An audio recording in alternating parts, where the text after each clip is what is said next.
एक बार की बात है, गौतम बुद्ध अपने शिष्यों को जिंदगी से जुड़ी अच्छी बुरी चीजों का ज्ञान दे रहे थे। सभी शिष्य उनकी बातों को बहुत ध्यान से सुन रहे थे।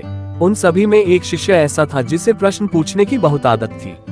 वो उठकर गौतम बुद्ध के पास गया और उनसे बोला, आप हमें जिंदगी के बारे में जो कुछ सिखा रहे हैं उस सब का क्या फायदा, क्योंकि हम में से बहुत से बच्चों को ये भी नहीं पता कि हमारे जीवन का मूल्य क्या है और ये जीवन हमारे लिए कितना कीमती है।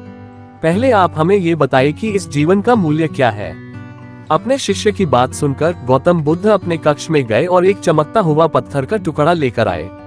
वो टुकड़ा उन्होंने अपने शिष्य को दिया और बोले, मैं तुम्हें इस जीवन का मूल्य तब बताऊंगा जब तुम इस पत्थर का सही मूल्य पता लगा कर आओगे। साथ ही ये ध्यान रखना कि तुम्हें ये पत्थर का टुकड़ा किसी को बेचना नहीं है। गौतम बुद्ध की बात मानकर वो शिष्य बाजार की तरफ चला गया। बाजार में सबसे पहले उसकी नजर एक फल बेचने वाले पर पड़ी और उसने वो पत्थर उस फल वाले को दिखाया और बोला, इस पत्थर के बदले आप मुझे कितने फल दे सकते हो। फल वाला बोला, ये पत्थर कुछ खास तो नहीं है, लेकिन फिर भी इसके बदले में तुम्हें 10 केले दे सकता हूँ। वो शिष्य उस पत्थर को लेकर आगे चला गया।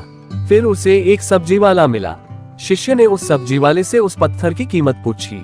सब्जी वाले ने उस पत्थर को ध्यान से देखा और बोला, इस पत्थर की कीमत के बदले में तुम्हें ज्यादा से ज्यादा एक बोरी भरकर सब्जियां दे सकता हूँ। उद्धरण चिन्ह। इसके बाद वो शिष्य उस पत्थर को लेकर एक सोने के व्यापारी के पास गया।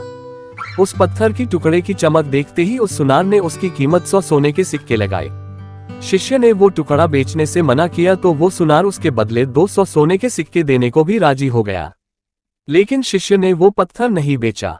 इसके बाद वो शिष्य एक हीरो के व्यापारी के पास गया और उनके सामने उसने वो पत्थर के टुकड़े को रख दिया।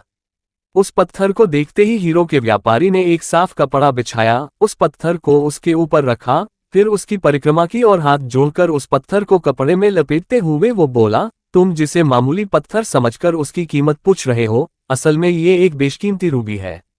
ऐसा रूबी हर किसी को नहीं मिलता। मैं अगर अपना सब कुछ बेच भी दूं तो भी इसकी कीमत नहीं चुका सकता। उस व्यापारी की बातें सुनकर वो शिष्य हैरान हो गया।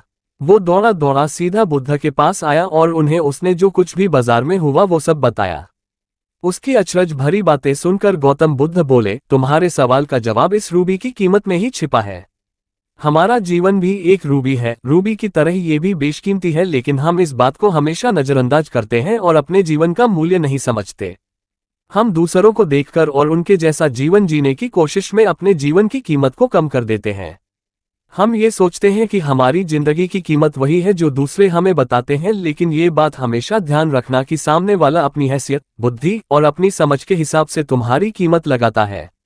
कभी ये ना सोचे कि आप इस दुनिया में किसी काम के नहीं है, ना कभी ये सोचे कि आपकी जिंदगी व्यर्थ है, आपके होने या ना होने से कुछ फर्क नहीं पड़ता।